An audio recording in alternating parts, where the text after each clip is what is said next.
Bienvenue au balado L'investisseur transformé. Avez-vous l'impression qu'il y a trop d'options et d'opinions vous disant comment investir et planifier votre avenir financier? Grâce à son approche simple et directe, l'animateur Ruben Antoine de la firme Toulette Matthews et Associés vous guide à travers la complexité de l'industrie financière. Les sujets abordés dans ce balado vont transformer votre expérience d'investissement et augmenter vos chances de devenir libre financièrement pour toujours. Bonne écoute! Bonjour, chères auditrices et auditeurs. Mon nom est Ruben Antoine, animateur du podcast L'Investisseur transformé. Nous avons passé les 10 derniers épisodes du podcast ensemble à discuter d'investissement et des meilleures approches de placement adoptées pour être un bon investisseur. Mais le podcast s'appelle quand même L'Investisseur transformé. Donc, pour se transformer maintenant en tant qu'investisseur, il faut aussi regarder au-delà des placements. Il faut continuer à s'améliorer dans tous les autres aspects de la vie financière. Les 3 prochains épisodes vont donc constituer une série spéciale sur la planification financière et fiscale pour les 3 types de clients avec lesquels nous travaillons le plus, soit premièrement les entrepreneurs, deuxièmement les cadres supérieurs de grandes compagnies et troisièmement les médecins. Donc, aujourd'hui, nous allons commencer avec le premier épisode de cette série. Nous allons aborder les particularités financières et fiscales qui sont spécifiques aux propriétaires d'entreprises, aux entrepreneurs. Pourquoi maintenant on parle de finances personnelles et de fiscalité pour entrepreneurs? Comme vous le savez sûrement, les entrepreneurs, ils contribuent quand même beaucoup, énormément même à la société québécoise. La majorité des entreprises québécoises, soit environ 99%, sont des petites et moyennes entreprises et elles embauchent des millions et des millions et des millions de travailleurs. Donc, le succès de ces entreprises-là, ils ont un impact direct sur la prospérité de notre belle province du Québec. Mais pour assurer le succès de leur entreprise, les entrepreneurs, ils y dédient en fait tout leur temps, tout leur argent, tout leur effort et énergie. Et par conséquent, ils négligent souvent leurs finances personnelles. Nous, ce qu'on veut faire avec le podcast d'aujourd'hui, c'est, on espère fournir quelques pistes de réflexion à ces entrepreneurs pour les aider à penser un peu plus à leurs finances personnelles, à la gestion fiscale de leur situation. Pour ce faire, je suis accompagné aujourd'hui de Marc-Alexandre Barbe, planificateur financier et associé de la firme Planisource Conseil, qui est en fait un cabinet de planification financière spécialisé en accompagnement des familles en affaires. Et aux auditeurs qui sont des entrepreneurs qui auront la chance d'écouter ce podcast, nous avons, vous allez le voir, un épisode bourré d'informations intéressantes où nous allons couvrir, entre autres, différentes façons d'accumuler votre patrimoine de façon optimale, divers moyens de réduire votre charge fiscale, non seulement au courant de votre vie entrepreneuriale, mais aussi à la vente de votre entreprise ou au décès, comment structurer toute votre structure successorale. Et nous allons aussi couvrir ce qui est très important, là, les nombreux défis, obstacles de la transition vers la relève. L'épisode va être un peu plus long que d'habitude. On parle environ de 1h30, mais je vous recommande vivement de trouver le moment qui vous convient pour l'écouter au complet, soit quand vous êtes pris dans le trafic, vous conduisez, soit quand vous êtes en voyage, en tout cas, quand vous trouvez le temps, car Marc-Alexandre va nous éclairer tout en touchant le côté technique et aussi le côté personnel, là, le côté psychologique. Il va nous éclairer sur plusieurs sujets pertinents, importants, qui peuvent ajouter beaucoup de valeur à vos affaires financières personnelles. Sur ce, je vous souhaite une bonne écoute. Bonjour Marc-Alexandre, comment ça va aujourd'hui? Ça va super bien, Ruben. Merci de l'invitation. Parfait. Moi, plutôt, on s'est rencontrés il y a quelques années dans un cours de fiscalité de la PFF, je pense. Exact. Donc, on a eu plusieurs belles conversations depuis. Je te connais un peu, mais pour le bénéfice des auditeurs, j'aimerais que tu parles un peu de toi, que tu nous dises, par exemple, pourquoi tu es devenu planificateur financier, mais surtout, comment tu t'es retrouvé à te spécialiser à travailler avec des entrepreneurs. Oui, absolument. Donc, c'est ça, j'ai commencé ma passion de l'entrepreneuriat dans le secteur technologique à Montréal, donc le volet start-up. J'ai toujours été fasciné par les échanges de visions et de défis que les entrepreneurs vivent au quotidien, là. C'est fou qu'est-ce qu'on peut accomplir quand on a un rêve puissant puis la discipline pour exécuter au quotidien. Après avoir retourné à l'université en gestion de projet, leadership organisationnel, pendant lequel mon père aussi était retourné en même temps que moi dans la cinquantaine, on a même lunché ensemble là, à quelques occasions. Ah ouais! J'ai découvert là, qu'il y avait une opportunité de joindre ma passion de l'entrepreneuriat, mon aptitude sur l'aspect très technique là, à synthétiser les aspects complexes ma facilité à créer de la valeur dans les relations humaines. J'avais l'opportunité de joindre avec mon père l'entreprise puis de collaborer à bâtir vraiment une entreprise plus importante au niveau du service pour les entrepreneurs. Puis étant nous-mêmes une famille en affaires, on travaille beaucoup avec des familles entreprenantes. C'est vraiment avec un objectif là, de bâtir une richesse durable au Québec. C'est vraiment un plaisir autant de le vivre que de l'accompagner au quotidien. Ah, OK. Vous étiez pas camarades de classe, mais vous étiez aux études en même temps, toi et ton père. Ça, c'est rare qu'on entend ça. Oui, absolument. Ouais. Puis, tu as fait ton titre de planificateur financier. J'ai fait un peu de recherche sur toi pour le podcast. J'ai vu que tu avais reçu une bourse pour avoir la 2e meilleure note. Donc, on n'a pas n'importe qui sur le podcast aujourd'hui. Non, c'est sûr, c'est la beauté là-dedans quand on est vraiment passionné de ce qu'on fait. Puis, je le vivais vraiment au quotidien. Déjà, même avant d'être planificateur financier, on allait très loin dans l'accompagnement là, des différents entrepreneurs et familles entreprenantes. Donc, mon étude s'est faite dans des dossiers concrets. J'ai vraiment pu mettre tous les apprentissages en application, des fois le jour même. C'est sûr que ça amène de la performance quand on est aligné. OK, exact. De notre côté, nous, on travaille beaucoup comme toi dans le cabinet où tu évolues, dont tu l'es associé avec des entrepreneurs, des propriétaires d'entreprises. Et on le sait, ils passent beaucoup de temps, beaucoup d'efforts sur leur entreprise. Quand ils ont du temps libre, ils sont avec leur famille, mais après, tout le temps est concentré à leur entreprise. Puis, ils y mettent tout leur argent.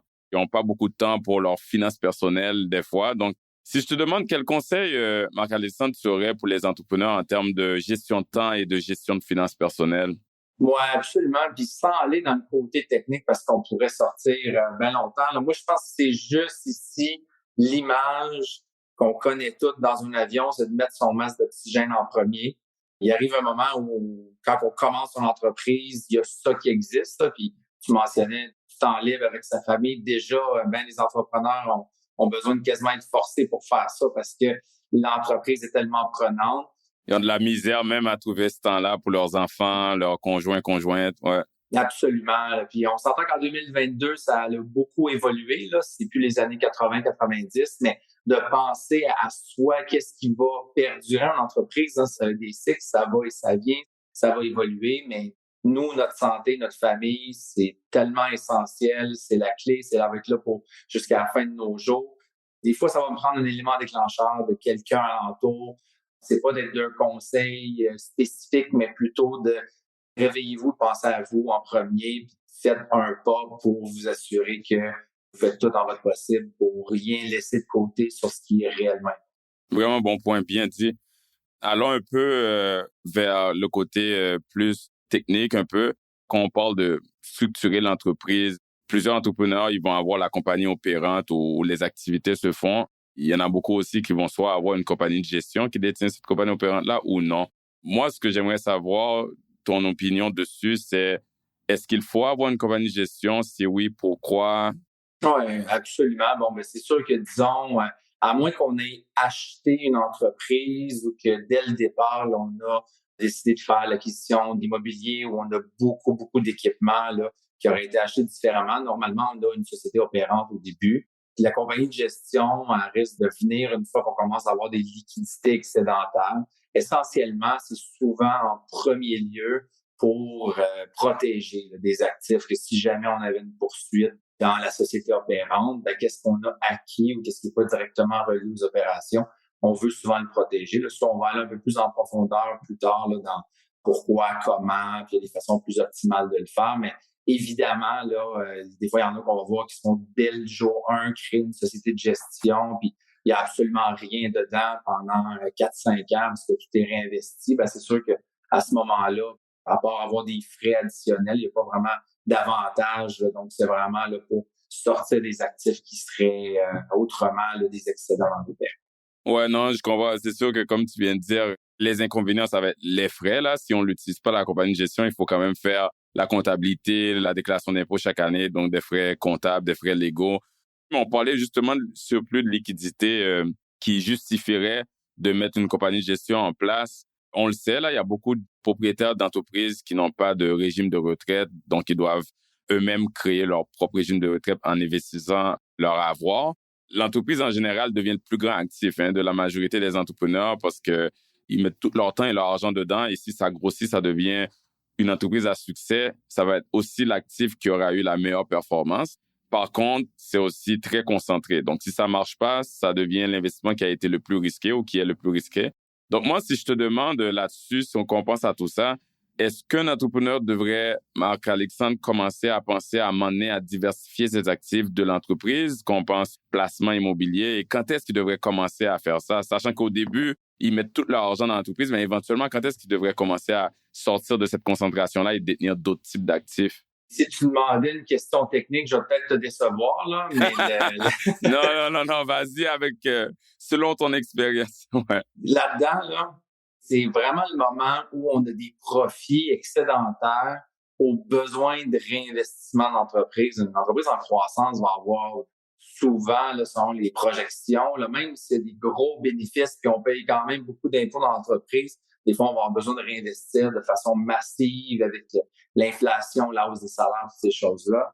Donc, c'est sûr que ça va en prendre des excédentaires que ces besoins-là, mais surtout, à un moment clé, puis ça se passe entre les deux oreilles, c'est quand on se rend compte que personne, ni aucune entreprise est invincible. C'est-à-dire que ça a peut-être bien été pendant 25 ans, mais le futur et le passé n'est pas garant du futur. Donc là-dedans, c'est souvent un déclic, puis c'est souvent comme ça que les gens vont venir me rencontrer des fois dans les premières fois, qui se rendent compte qu'ils veulent commencer, mais ils ont de la liquidité, puis là, ils veulent voir leur bilan et que c'est pas 95% de leur valeur qui est la valeur des actions de leur société, puis le reste, c'est leur maison, puis c'est pas mal d'attitude. Ouais, puis il n'y a rien d'autre. Il n'y a rien d'autre. Donc, c'est sûr que des fois, juste de le voir, ça frappe. Il y en a qui en sont conscients, mais ça va souvent être avec des histoires de collègues, de professionnels, de voir que malheureusement, il n'y a rien qui est absolument garanti, même si ça va probablement, pour la plupart des entrepreneurs, rester l'actif le plus important. Mais oui, de voir d'autres lignes au bilan apparaître, ça vient gérer davantage le risque d'être plus diversifié. Là, comme tu mentionnais, le fait d'être trop concentré, c'est sûr que ça peut être un risque.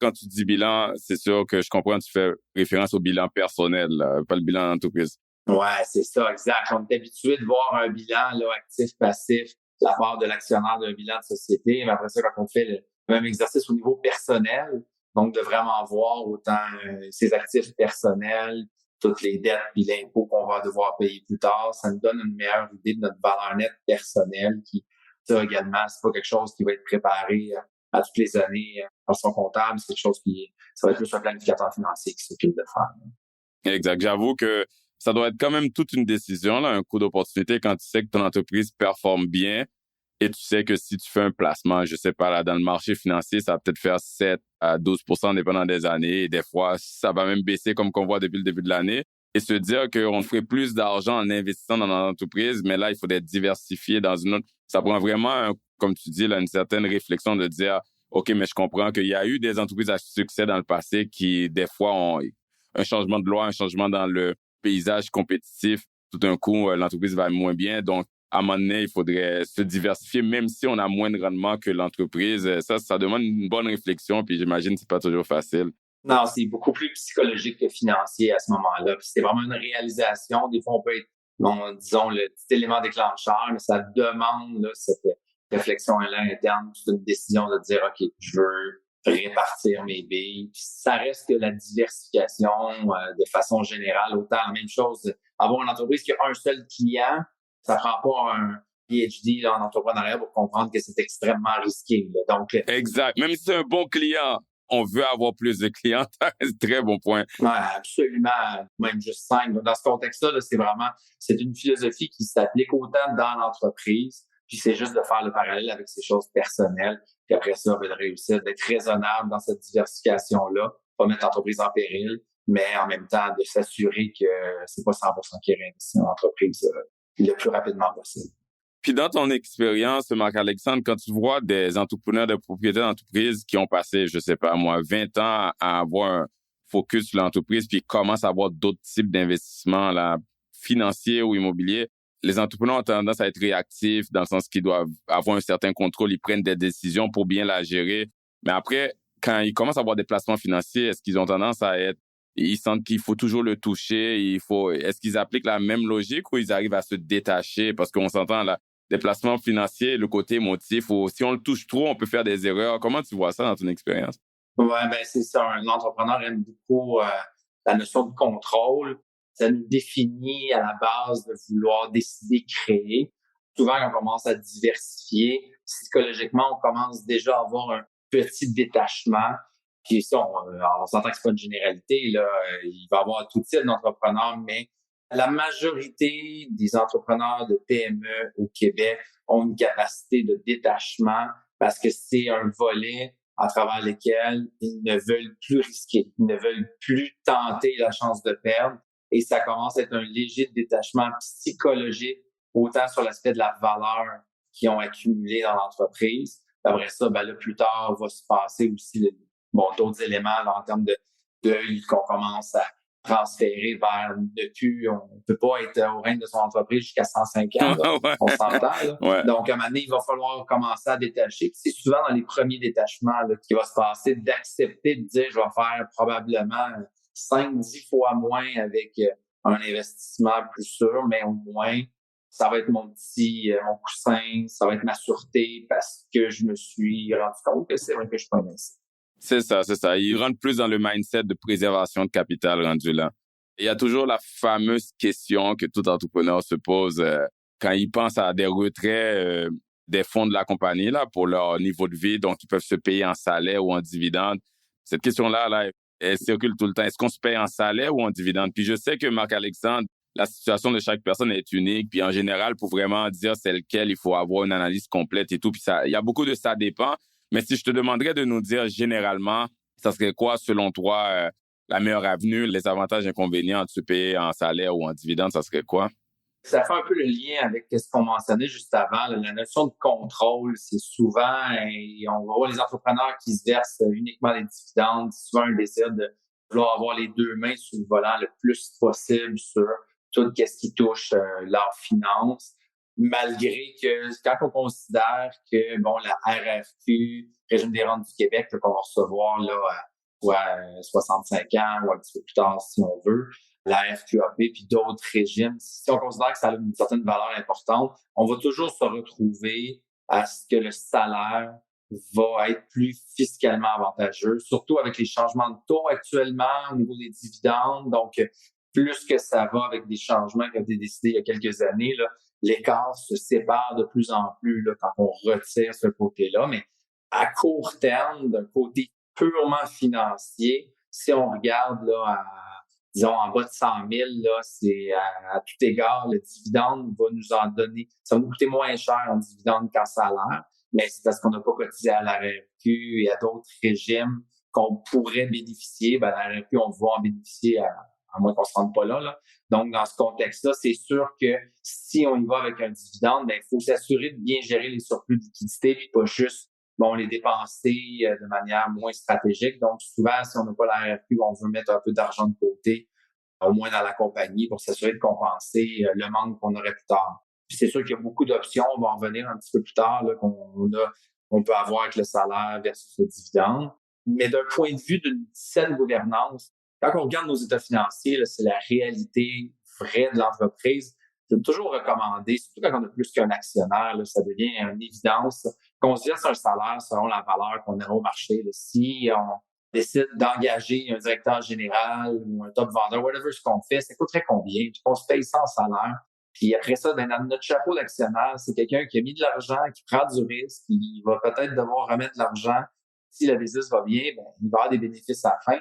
Puis ça, c'est un dividende. De même, c'est très transparent. C'est sûr, quand on veut vendre l'entreprise, il y a des évaluateurs qui vont tous bouger avec les choses, mais c'est le fun d'avoir la vraie réalité. Est-ce qu'on fait réellement du profit? Si on a fait 150 000 de profit puis on se le sort à 100% en dividende à la fin de l'année, l'entreprise n'a pas fait de profit. Donc, de cette manière-là. Oui, parce que si c'était un salaire, ça serait dans l'état des résultats puis il y aurait eu zéro. Ouais. Exactement.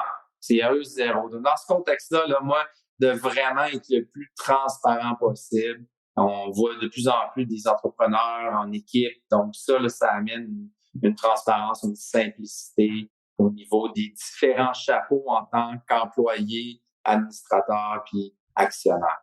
C'est un bon point. Je pense aussi que des fois, les gens regardent ça au premier niveau, ils comparent le taux d'imposition du dividende personnellement avec celui du salaire sans inclure l'imposition de la société. Il faut regarder ça un petit peu de façon plus intégrée. Puis, comme tu dis, faut faire les bonnes analyses. Puis, le salaire peut être avantageux comme dividende. Ça dépend. Là, c'est moi qui rajoute le ça dépend, là, mais définitivement, il faut que quelqu'un regarde ça. Mais j'ai bien aimé ton commentaire sur la bonne gouvernance. C'est un bon point. J'ai jamais vu ça de ce côté-là. Ça montre la vraie image de ce que l'entreprise doit, les charges que l'entreprise doit encourir, qu'on les mette dans l'état des résultats ou non. Très bon point. Il y a beaucoup d'éléments qu'on adresse que, tu sais, planificateur financier, il y a finance dans le titre, là, mais la question financière, c'est souvent l'élément déclencheur qui va faire que les gens vont venir s'asseoir, mais les amener dans quelque chose qui n'a pas de prix, d'avoir quelque chose de transparent puis de convenir du même salaire entre deux associés puis que les dividendes après ça, comme tu mentionnais, on les monte en haut, là, d'éviter une chicane entre actionnaires, d'éviter des discussions, des arguments avec son banquier parce que là, les chiffres, ils fonctionnent pas, d'être le plus transparent, le plus de porter son vrai chapeau puis de se poser la question, je vaux combien comme employé, là? Ça n'a pas de prix, ça se calcule pas dans un tableau Excel. Donc, c'est toujours important de considérer ces éléments-là, de challenger les entrepreneurs, de pas juste être sur l'aspect technique quand on pense de finance, mais plus qu'est-ce que ça nous apporte en termes de stress, d'inquiétude, d'opportunités, d'éviter des conflits. Puis ça, c'est une grosse partie du travail qu'on prend quand même. Personnellement, je prends beaucoup de temps à aller au fond de ces choses-là pour faire ressortir l'humain derrière les finances.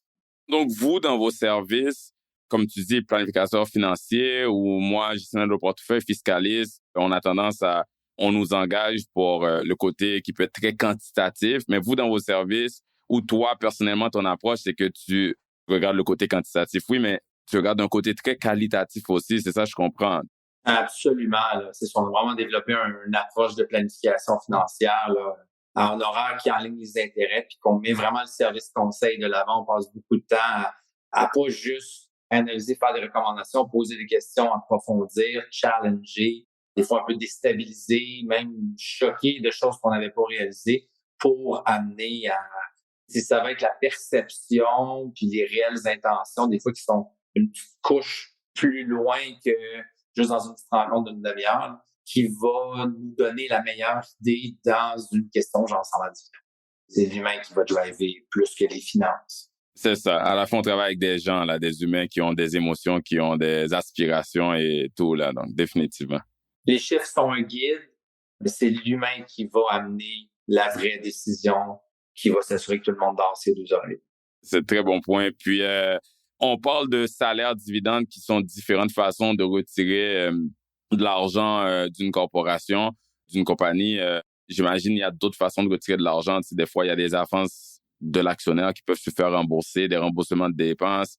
Il y a le fameux CDC, là, le compte de dividende en capital. C'est quoi le CDC si on veut juste... Tu sais, des fois, il y a un fiscaliste qui lance ça à l'entrepreneur, puis l'entrepreneur ne savait pas c'est quoi, alors qu'il y a un bel avantage qui vient avec ça. C'est quoi, si tu voulais le résumer sur le podcast?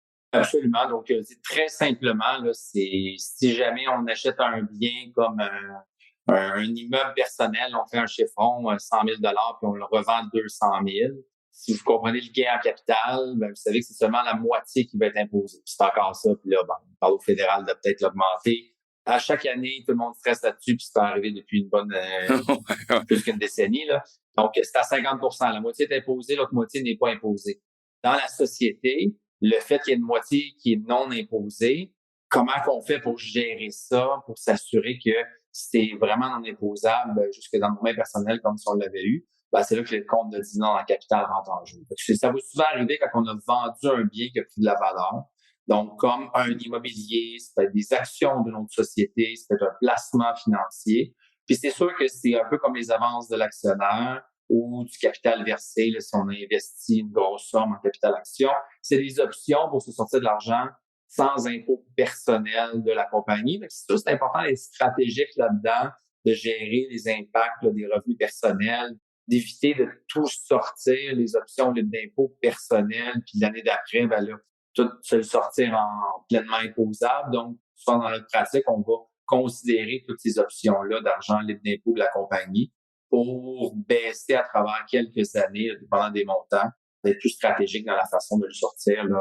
Donc, c'est toujours une option intéressante. Puis c'est sûr que C'est souvent une page un petit peu plus loin dans les annexes du rapport d'impôt, mais c'est quelque chose qu'on regarde énormément puis qu'on va s'assurer d'aller chercher toutes les options. Ça fait souvent aussi partie des options de fin d'année, de planification fiscale, de dire est-ce qu'on peut faire du dividende en capital avec des placements ou avec des biens. Fait que ça, c'est intéressant. Les entrepreneurs vont toujours aimer avoir le sans impôt dans une conversation. C'est sûr, c'est sûr. Si on peut se payer un dividende sans impôt, ça fait du bien. Surtout si on a une belle dépense cette année qu'on voulait couvrir, une dépense imprévue. Un autre jargon que des fois les entrepreneurs entendent, là, un mot, donc il y a le CDC, le compte de dividende en capital que tu viens de clarifier. Il y a aussi l'IMRTD, là, ou l'impôt en mer remboursable. C'est quoi ça? Ça sort d'où? Comment qu'on reçoit un remboursement d'impôt? Oui, exact. Là, c'est vraiment basé, ça fait quand même dans les années 90 qu'ils ont intégré ça. C'était par rapport aux revenus passifs pour s'assurer que les gens ils fassent pas des placements passifs dans leur compagnie qui payent 15, 20, 25 d'impôts quand personnellement vous payeriez 50, 53,3 le taux le plus élevé. Donc, c'est sûr que c'est un impôt qui est à 50, un petit peu plus que 50 cette année. Puis l'IMRTD, c'est de l'impôt payé en avance. Il y a à peu près 30 là, qui est envoyé au gouvernement. Fait que vous payez en impôt, faites pas d'intérêt là-dessus, mais le moment où vous allez vous verser un dividende, là, il va être remboursé à la compagnie. C'est vraiment là un 30 des revenus imposables que vous faites de façon passive, comme de l'immobilier. Vous en avez pas beaucoup. Là, l'immobilier pourrait devenir actif, mais là, ça en prend un bon parc immobilier avec plus de 5 employés à temps plein. Là. Les revenus de placement, donc tous des éléments qui sont considérés un revenu passif vont être imposés à un peu plus que 50 et il y a de l'argent que vous sachiez, c'est de l'argent qui est carrément parqué au gouvernement fédéral et qu'ils attendent juste de vous le verser le moment que vous allez vous verser un dividende. Donc, c'est de l'argent qui dort. Des fois, c'est bon de se le verser tout de suite, mais en même temps, quand on se le verse personnel, on paye quand même beaucoup d'impôts au niveau personnel. Donc, c'est important d'être stratégique et de prévoir le moment où on va vouloir toucher cet argent. Très bon point. J'ai déjà vu dans mon expérience que des fois, le remboursement d'impôts dans la société, là, le solde qu'il y avait dans le IMRTD, là, l'impôt en mer remboursable au titre de dividende, était assez élevé pour que ça vaut la peine par rapport aux dividendes qu'on se paierait. Donc, très important de bien se faire accompagner, de voir c'est quoi le solde dans le compte, qui est un compte de suivi. Là, c'est pas un compte dans le bilan de la société, du CDC, mais aussi de l'IMRTD. Ça, c'est très important. Je voulais les clarifier. C'est très technique, mais je sais que c'est des termes qui sont souvent lancés aux entrepreneurs. Donc, merci là-dessus, Marc-Alexandre. Si on continue, mettons que là, l'entrepreneur travaille bien, les affaires vont bien dans la compagnie. On parle de dividendes depuis tantôt, là. Il y a des bons niveaux de dividendes de la compagnie opérante vers la compagnie de gestion, là, parce qu'il y avait des liquidités en surplus, comme tu dis. Là, l'entrepreneur, il a le choix.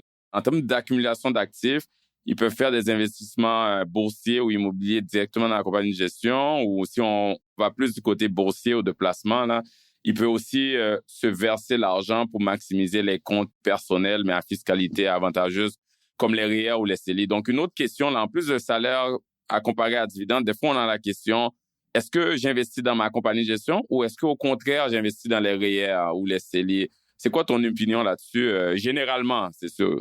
Ouais.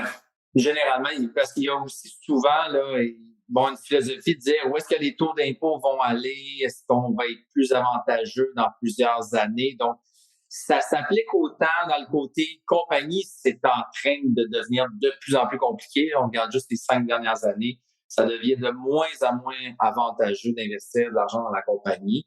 Et c'est sûr que dans ce contexte-là, d'avoir une bonne diversification, donc de maximiser, d'en mettre un petit peu dans le REER. C'est sûr que les CELI, ça va dépendre de son taux d'imposition personnelle. Là.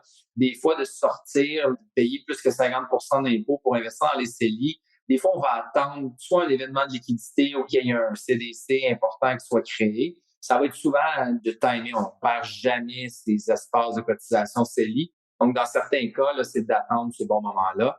C'est sûr que ça va aussi par rapport aux options d'investissement. On s'entend que l'argent dans une compagnie, on peut s'acheter un multilogement dans l'immobilier, mais on ne peut pas faire ça dans son REER, dans son CELI. Il faudrait acheter un fonds immobilier. Donc, dans ce contexte-là, c'est sûr que ça va revenir un peu avec, évidemment, le choix salaire-dividende. Donc, si on se verse seulement en dividende, on sait qu'on n'aura pas de REER, d'espace REER, à moins qu'on ait de l'immobilier personnel. ou d'autres sources de revenus, le gagné personnel. Mais c'est sûr que ça va souvent être selon les types d'investissements. Si c'est pour être des investissements, disons, un peu plus prudents, dans ce contexte-là, ça va être intéressant de maximiser le REER ou de la fiscalité. Mais si on va avoir un contrôle, être un petit peu plus spéculatif dans ces types d'investissements, souvent, ça peut être plus avantageux au niveau de la compagnie par rapport à la fiscalité. Le fameux compte de dividende en capital qu'on parlait tantôt, on l'a dans la compagnie, mais on ne l'a pas dans le REER. Puis c'est sûr que si on va investir dans d'autres compagnies, une compagnie de son beau-frère ou l'immobilier, ça, c'est seulement la compagnie qui va le diriger. Fait que ça va vraiment partir davantage avec un peu la tolérance au risque, l'appétit du risque, puis le type d'investissement qui pourrait être considéré. Sauf que c'est important vraiment là, de maximiser les différents comptes. C'est souvent dans notre approche là, d'optimiser l'aspect fiscal quand on va avoir différents types de placements là, personnels et corporatifs, d'assurer que les bons titres soient dans les bons comptes. Puis de maximiser si on a de l'espace réel, il y a des très, très bonnes chances que ça va valoir la peine de soit graduellement ou même d'un coup, de faire une bonne déduction là, au niveau de la compagnie avec un salaire, puis de mettre tout ça dans la paie. Un risque que les entrepreneurs y ont, c'est justement le risque gouvernemental ou réglementaire. Là. Les gouvernements, premièrement, changent tout le temps, puis changent souvent les dispositions de la loi fiscale. Alors, ce que ça fait, on le sait, là, les politiciens, là, ils aiment dans leur discours politique et leurs promesses de cibler certaines personnes, les entrepreneurs à succès ou les corporations. Donc, juste par sortir de l'argent de la compagnie, si ça fait du sens pour cette personne-là pour le mettre dans son REER, on vient mitiger un peu ce risque-là parce qu'il y aurait peu de chances que les politiciens attaquent les REER, là, parce que ça, tout le monde en a. Là. Il y aurait eu des millions d'électeurs furieux, tandis que les propriétaires d'entreprises, ils sont souvent la cible. Donc, ça, c'est une façon de mitiger ce risque-là, c'est de mettre de l'argent, si ça fait du sens pour cette personne-là, là, dans le REER, de le sortir de la compagnie, de le mettre dans le REER. Donc, je voulais juste mentionner ça, là, garder en tête. En période d'élection, là, on le sait, qu'est-ce qui arrive d'habitude. J'ai mentionné la réforme Morneau il y a quelques années qui a affecté justement les entrepreneurs. On sait qu'il y a des règles de fractionnement de revenus entre membres de la famille qui a été enlevée ou limitée, et puis il y a eu d'autres changements fiscaux. Peux-tu nous en dire plus là-dessus? Peux-tu développer un peu là-dessus? Très sommairement, je veux juste toucher 2 points. Donc oui, au niveau du fractionnement, auparavant, c'était beaucoup plus facile de fractionner. On avait 40 ans, on mettait en place une fiducie où on donnait des actions à son conjoint ou sa conjointe et on pouvait fractionner, c'est-à-dire verser des dividendes puis que son conjoint soit imposé à son taux progressif. Ça, si on se verse tout un salaire ou un dividende seulement à nous, ben là, on va payer beaucoup d'impôts. Auparavant, on pouvait le faire avant 65 ans. Maintenant, c'est très difficile. Il y a plusieurs critères. Il y a certaines firmes comptables qui ont fait des arbres décisionnels avec à peu près 4 pages, puis toutes des questions à se poser. Là. Donc, partez sur la prémisse que vous ne pouvez pas fractionner, puis si vous êtes chanceux, il vous reste peut-être une place. Donc, c'est sûr que ça peut être fait plus tard. Comme je mentionne, 65 ans, il y a un peu plus d'ouverture par rapport à ça. Mais avant, là, les indications fiscales pouvaient être rentabiliser la même année juste sur l'économie d'impôts qu'on pouvait faire là. Là, c'est un petit peu plus difficile là-dessus, évidemment. Puis ça inclut tous les membres de la famille, là, incluant aussi les enfants, beaucoup plus complexes, là, soit à partir de 18-25 ans. Donc, je ne veux pas aller plus dans le détail que ça pour l'instant, mais je pense que ça met un peu la table. Et l'autre, c'est sûr, c'est tout l'aspect des revenus passifs de société qui amène beaucoup plus de réflexion sur un peu la question qu'on venait de parler avant, là, où est-ce que j'investis, que l'impact essentiel, là, que vous avez probablement entendu, le fait que si vous faites trop de revenus passifs, là, de 50 000 à 150 000 de revenus imposables de placements d'immobilier qui sont pas directement reliés aux opérations, ben ça va venir affecter votre espace de petit taux. Si vous faites 500 000 et moins de revenus dans votre opérante, vous allez payer près 12,2, là, dépendant de votre statut. Là. Mais là, si vous faites trop de revenus passifs, vous allez le perdre, ce petit taux-là. Fait que là, vous allez vous retrouver à payer 26,5 % d'impôts. Donc là, c'est là qu'il faut être stratégique sur les types d'investissements qui se font faits dans la société si on veut les garder là, ou considérer en sortir un petit peu, ou là, il y a plusieurs autres véhicules là, fiscalement avantageux qui peuvent être considérés pour minimiser ces impacts-là quand on se retrouve là, entre 50 et 150 000 de revenus passifs par année. Ben justement, là-dessus, les différentes stratégies qu'on peut regarder pour essayer de se maintenir au petit taux d'imposition dans la société. Je sais que, premièrement, si on parle de retraite en général, mais le régime de retraite individuelle, là, le fameux RRI, est comme redevenu sur la table comme outil de retraite, mais aussi comme outil d'avantage fiscal ou de gestion fiscale. Est-ce que ça serait une des stratégies? Puis peux-tu nous dire, juste pour revenir à la base, c'est quoi un RRI? Peux-tu nous en dire un peu plus? Absolument. Donc, oui, ça fait exactement le lien avec ça. Un RRI, régime de retraite individuel, là, pensez, si vous connaissez quelqu'un qui est dans la fonction publique, là, puis qui a un régime à prestation déterminée, c'est-à-dire que c'est 2 par année de service, puis c'est la moyenne des 5 meilleures années, puis ça va être ça, la rente à vie que les fonctionnaires vont avoir durant leur retraite. Ben, c'est un peu un outil similaire, mais qu'on crée pour une seule personne. C'est intéressant pour un propriétaire d'entreprise qui a plus que 10 des actions. C'est super flexible. Donc, souvent, là, il y a une perception que c'est très rigide parce qu'il y a des règles à suivre.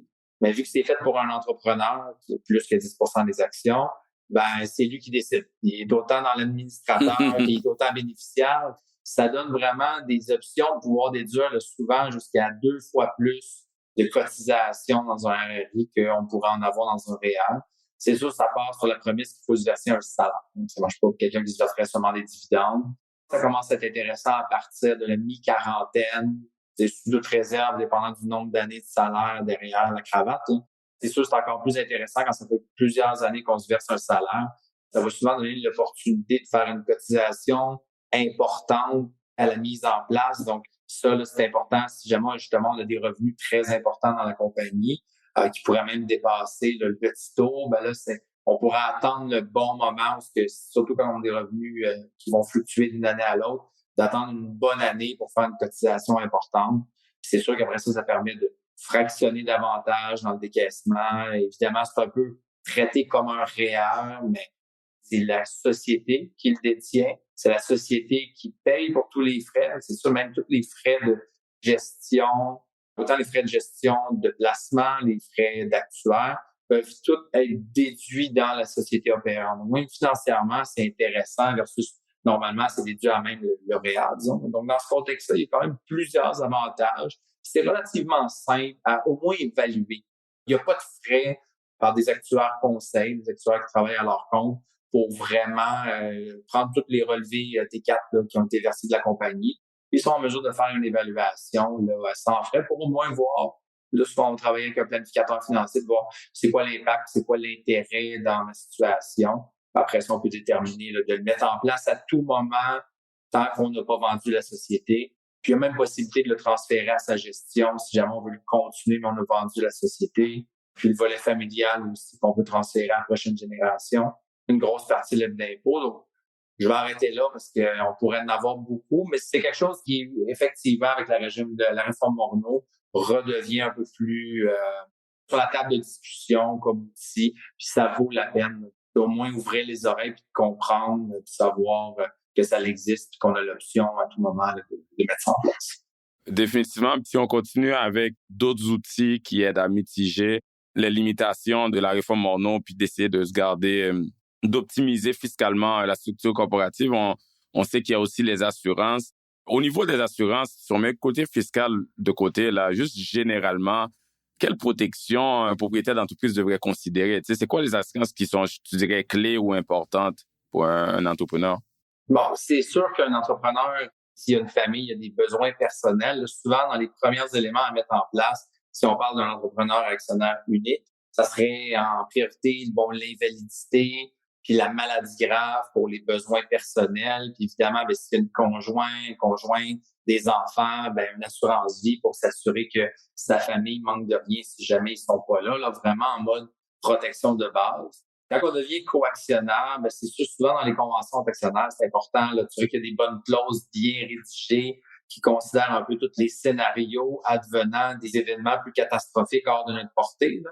Donc, ce serait un décès ou une invalidité, qui va être intégré à même la convention, qui va soit proposer ou forcer les actionnaires à se soumettre à la demande. Donc, ça, c'est important de le suivre. Il y a souvent l'annexe A qui dit c'est quoi la valeur de notre société, puis il y a l'annexe C ou D qui dit voici notre relevé d'assurance à jour.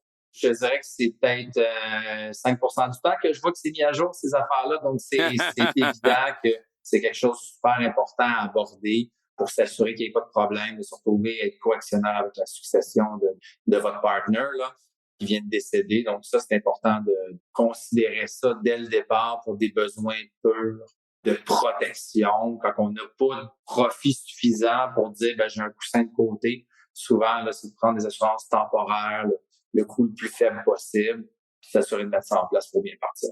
Puis, est-ce que dans ton expérience, tu vois que ces assurances-là, tu as mentionné assurance vie si on a des dépendants ou une conjointe des enfants, invalidité, maladie grave pour protéger son capital humain. Est-ce qu'ils sont détenus personnellement ou dans la corporation? C'est quoi qui est généralement recommandé? C'est sûr que c'est beaucoup plus avantageux dans le contexte des assurances de payer dans la compagnie, qui est à dire après impôt de compagnie, qui va être entre 12 et 26 % qu'après impôt personnel, on est normalement plus dans les 40, 45, 53 %. Donc, ça, à la base, c'est sûr que ça va être avantageux dans ce contexte-là. Il faut regarder les trois produits différemment parce qu'ils peuvent réagir. Je ne veux pas aller trop dans le détail de il y a une logique derrière là, que si l'invalidité est payée par la compagnie, au niveau personnel, si on reçoit une prestation, elle aussi va être imposable. Donc, si on n'a pas payé d'impôt, on va en payer plus tard. Là. Donc, on peut pas contourner. Il y a l'assurance vie qui a la notion du compte de dividende en capital. Là, c'est en majeure partie l'essentiel d'une prestation d'essai payée dans une compagnie peut sortir libre d'impôt.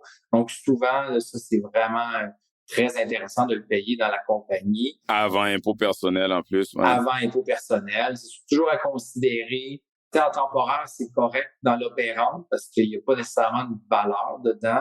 Mais quand on va considérer, parce que dans ces trois types de produits-là, la plupart des compagnies ont l'option d'un peu un investissement, là, qu'on paye un peu plus, mais qu'on aura un remboursement plus tard ou qu'il y aura une valeur qui va s'accumuler comme dans une assurance vie permanente. Souvent, ça, c'est à éviter de le laisser dans la société opérante. Là, on veut souvent transférer ça plus dans une gestion de compagnie à part. Parce qu'il y a un actif qui s'accumule dans ce type d'assurance-là. Ouais. Ça devient un actif. Puis là, on pourrait se faire saisir, puis les créanciers pourraient prendre l'actif et prendre la valeur. On pourrait avoir, si on a des co-actionnaires ou quand on veut vendre l'entreprise, c'est comme les affaires qui deviennent un moment donné personnelles. Puis c'est correct, il faut faire attention au niveau fiscal, comment on le structure, mais souvent, on va positionner ces types de protection-là dans les sociétés de gestion à titre de propriétaire, mais on peut mettre bénéficiaire, payeur, la société opérante. Donc, ça fait partie des éléments autant de faire le lien entre la protection, le besoin financier court terme, puis les opportunités du levier d'investissement là, offert par les assurances de personnes pour mettre un peu plus d'argent de côté, être sûr de recevoir un bénéfice, qu'on ait un incident de santé ou pas, il y aura une valeur dedans là, qui va être utilisable tôt ou tard. Donc ça, c'est intéressant, là, surtout dans le contexte Morneau, d'au moins comprendre là, les opportunités qu'il y a dans ces trois types de produits-là, puis évidemment de pouvoir maximiser l'aspect fiscal avec les corporations. OK, donc assurance, structure fiscale, la façon qu'on se paye, tous les différents aspects à regarder, à se faire guider dessus. Là, l'entreprise a une belle structure pour continuer à croître. En termes de croissance de patrimoine, en termes de, justement, d'optimisation de croissance de patrimoine, est-ce qu'il y a d'autres outils, Marc-Alessandre, à considérer pour continuer à créer de la richesse? Souvent, quand on va évaluer les types d'actifs que les gens vont avoir dans un contexte de bilan personnel ou surtout dans le type de c'est quoi le genre de véhicule, on peut souvent se mélanger entre une relation avec le gouvernement et un véhicule. Un véhicule, il y en a trois. C'est de l'immobilier, c'est des titres financiers. Puis les produits d'assurance, c'est un titre financier essentiellement. Ça peut être des actions de société, on les contrôle pas. C'est une action de Bell, vous contrôlez pas Bell. Vous avez des actions, puis vous avez des obligations, vous avez des assurances permanentes. C'est un titre financier. Puis il y a des actions d'entreprise. Ce qu'on contrôle, des actions d'entreprise qu'on sait. Actions d'entreprise privées, ouais. Privées, là, exactement. Une entreprise qu'on détient, normalement, là, au moins 10 % qu'on est capable d'avoir un certain pouvoir, un siège sur le conseil d'administration. Donc ça, c'est vraiment les trois façon que la majeure partie des grands patrimoines qui sont bâtis dans le monde se sont créés comme ça. Il faut juste faire la distinction avec le REER, ces placements de société, que ça, c'est une relation avec le gouvernement. Le gouvernement va traiter les revenus différemment et des fois, il faut démystifier un peu les deux, là. Donc, dans ce contexte-là, c'est sûr que en termes de titres financiers, il y a un monde d'où l'importance d'être bien accompagné par tout ce qui est le volet conseiller en sécurité financière pour les assurances, gestionnaire de portefeuille pour bien comprendre les différents titres financiers. C'est sûr que l'immobilier, c'est quelque chose qui est souvent intéressant pour les entrepreneurs, dépendant de leur appétit à s'impliquer activement dans une autre entreprise, parce que l'immobilier, c'est une entreprise. C'est pas complètement passif comme les gens pensent. Non, exactement. C'est peut-être pas actif tous les jours, tous les heures de la journée comme une entreprise privée, mais c'est pas passif comme des placements financiers en bourse. Des fois, j'entends les gens associer l'immobilier à passif, puis moi, j'en ai là quelques investissements immobiliers, je leur dis non, ça l'est pas. Je te confirme, ton réel va pas t'amener le samedi soir pour te dire que la toilette coule. Donc, ça, on peut pas les comparer un pour l'autre. Ça va avec l'appétit. Souvent, ça peut être dans une deuxième phase où l'entreprise commence à être un peu plus stabilisée. Il y a des façons d'investir dans l'immobilier, d'être 100% passif à titre d'investisseur, là, puis il y a d'autres gens qui vont gérer. Donc, il y a quand même cette possibilité-là, mais c'est rendu là, ça revient quasiment dans la catégorie d'un titre financier, comme si on bâtissait un fonds, on achetait un fonds immobilier, là, comme les grands fonds là, qui achètent toutes les tours à Montréal. Là. Donc, ça fait partie là, à ce moment-là plus d'un investissement passif, mais souvent sur ces bases-là des trois qu'on essaye d'avoir quand même une répartition, une conversation sur la vraie teneur des choses. On parle des gens qui ont bâti une grosse partie de leur patrimoine avec leur entreprise. En général, il va arriver un moment où, plus tard, un autre gros défi qui va venir dans leur vie, c'est la fameuse décision ou le moment de faire la transition vers la prochaine génération ou vers des acheteurs externes. Je sais que toi et tes collègues, ta firme, vous avez une grande spécialisation là-dedans aussi, dans cet accompagnement-là. Donc, quel défi vous voyez en général dans votre expérience? Quels sont les pièges communs que les entrepreneurs doivent éviter ou essayer d'éviter quand ils arrivent à cette étape-là de leur vie active avec l'entreprise? Je dirais que dans presque l'entière partie des entrepreneurs qu'on a accompagnés dans un contexte de transition, que ce soit d'une vente à l'externe, d'une reprise par des employés clés à l'interne ou par une transition vers des membres de la famille ou souvent un hybride des trois tout en un. Nous-mêmes, on est une reprise hybride. Là. Je suis déjà coactionnaire avec mon associé qui n'est pas dans la famille. Je considère quasiment comme ma sœur. Là. Ah ouais, il y a un reprenariat qui s'est fait de ton côté aussi. Oui, absolument. Là, on en a fait une première en 2019 et on est encore dedans pour le finaliser, puis finaliser les transferts de rôle et tout. Donc, encore une fois, ça aussi, je le vis au quotidien.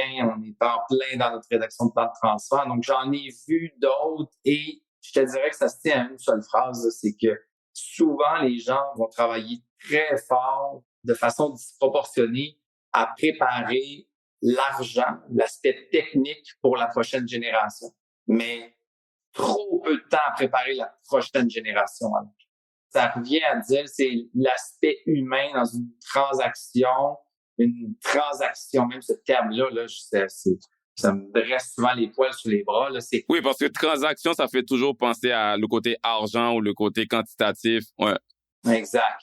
Il faut vraiment considérer, c'est qu'il s'agit d'une transition. Donc, c'est vraiment, ça va se faire de manière beaucoup plus subtile, beaucoup plus progressive et l'aspect financier, technique est super important, souvent important dès le départ. C'est souvent là qu'on va s'impliquer, là, dire c'est-tu faisable avec tes projets personnels, si on sort avec qu'est-ce que vous avez accumulé, est-ce que vous êtes capable de supporter votre coût de vie. Puis, des fois, pour des gens, c'est peut-être pas tout à fait là encore, ils doivent continuer à soit rester un peu impliqués dans l'entreprise.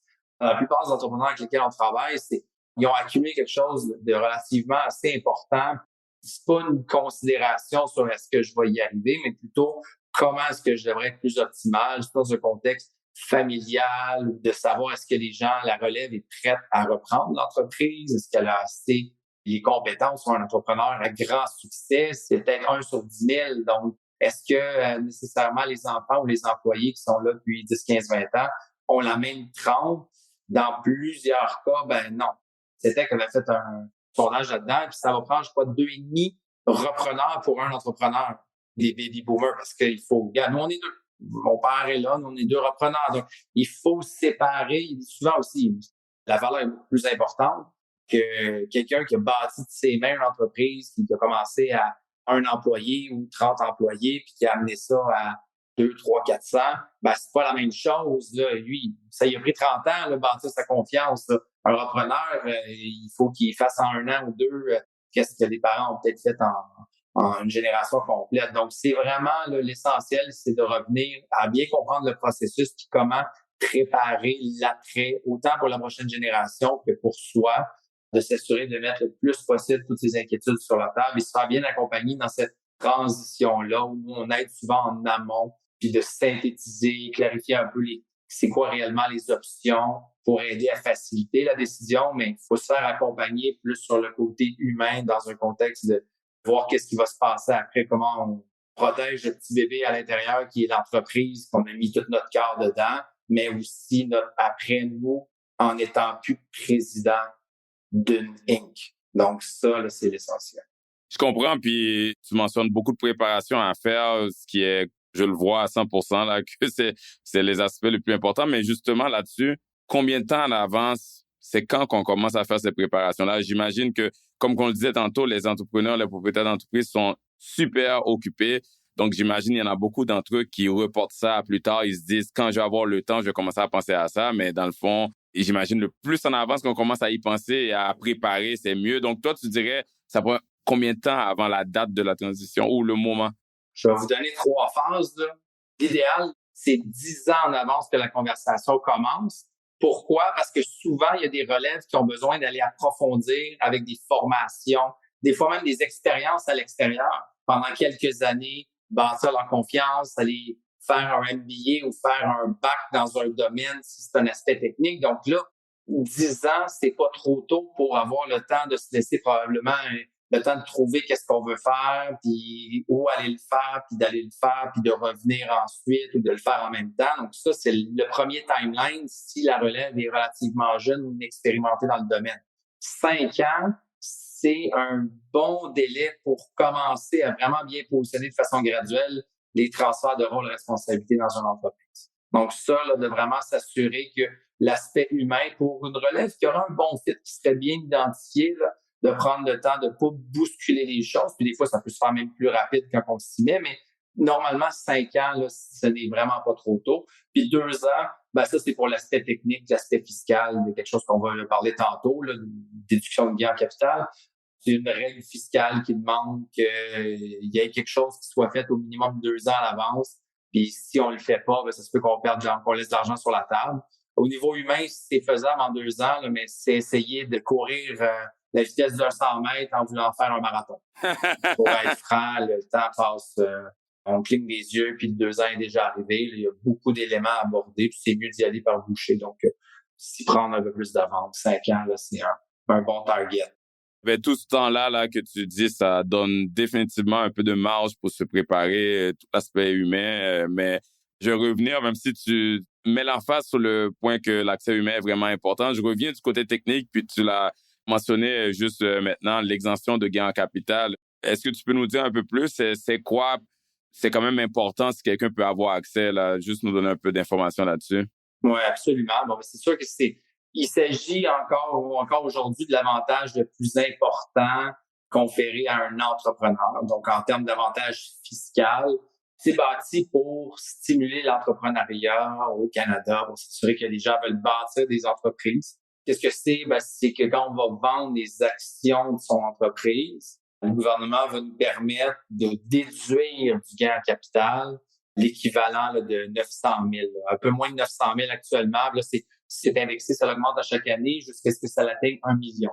Probablement des gens qui aujourd'hui commencent à y penser, si on se projette dans 5 ans, il y a des bonnes chances que ça va pas mal frôler le million à ce moment-là. C'est sûr que c'est libre d'impôt, je dirais en parenthèse, juste parce que des fois, on peut se retrouver à payer un impôt minimum à la vente. Là, donc, le libre d'impôt doit être nuancé, mais si on est stratégique, on est capable d'aller le récupérer. Donc, au final, on peut vraiment avoir un gain en capital de 900 000 libre d'impôt par personne à vie. Donc, souvent, un entrepreneur là, qui a une valeur au moins de ce montant-là. C'est important de bien se structurer pour être sûr d'avoir droit à ça. Le 2 ans que je vous parlais plus tôt, ça a un impact par rapport à ça, là, par rapport au fait que si des gens ont trop de liquidités ou d'actifs qui n'ont pas de lien direct avec les opérations, là, ça pourrait faire que l'entrepreneur n'ait pas droit à son exemption de gain capital. Donc là, c'est d'où l'importance de au minimum le 2 ans avant pour prévoir spécifiquement ça.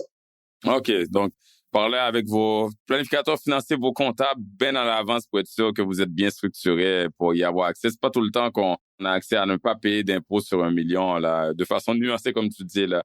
Est-ce qu'il y a d'autres avantages ou désavantages fiscaux qu'on pense la vente d'une entreprise soit à sa famille, donc à la relève, ou à l'externe, ou à l'interne, mais plus du côté des employés actuels? Est-ce qu'il y a des avantages fiscaux ou des avantages par rapport à qui prend en main les rênes de l'entreprise? C'est sûr que là, on est en pleine transition. Ça fait des années de ça que je veux pas plugger un terme, mais si vous avez entendu parler de 84.1, il y a bien des gens que ça leur fait dresser le poil du dos. Là, C'est quoi ça? C'est une loi fiscale? C'est un article de loi qui rend ça très désavantageux de vendre à un membre de la famille par rapport à le vendre à un externe. Le fameux pourquoi je paye près de 15-20% de plus d'impôts si je vends à mon fils versus si je vendais à mon voisin, ben c'est tout cet article de loi-là qui vient créer ça. Essentiellement, au lieu d'avoir du gain en capital, on se retrouve avec un dividende quand on vend un membre de la famille. Et actuellement, ben, c'est quand même récent en termes de loi fiscale. Là, c'est en juin passé là, que la loi C-208, vous avez probablement entendu parler. C'est encore en portion embryonnaire, en portion en train de se mettre en place et de se clarifier. C'est toujours un peu long, mais ça vise à venir enlever ce désavantage fiscal. Ça donne des règles sur comment on doit faire le transfert, mais essentiellement, ça vise à pouvoir ramener un équilibre pour qu'un entrepreneur se retrouve pas devant un dilemme de, tu sais, je vous aime bien mes enfants, puis je sais que vous la voulez l'entreprise, mais moi, j'aime pas ça payer de l'impôt, fait que je vais le vendre aux voisins à la place parce que je vais payer moins cher. Ça vise à enlever ce dilemme-là. Certains fiscalistes ont vraiment commencé à faire plusieurs transactions en considérant cette nouvelle loi-là qui enlève carrément le désavantage. D'autres restent prudents, attendent des précisions un petit peu plus détaillées. Donc, on est encore un peu en transition, mais c'est vraiment une belle lueur pour toutes les entreprises familiales canadiennes de pouvoir accéder là, à une équité entre choisir à qui je vends puis que je vais avoir le même montant dans mes poches au final. Donc, moi, là, je suis très, très enthousiaste là, par rapport au développement puis à la possibilité de stimuler encore plus le reprenariat familial au pays. Ben, je comprends quand on pense que d'un côté, il y avait une loi fiscale qui démotivait des propriétaires d'entreprises à passer leur entreprise à leur relève. Puis d'un autre côté, on dit que c'est un gros problème.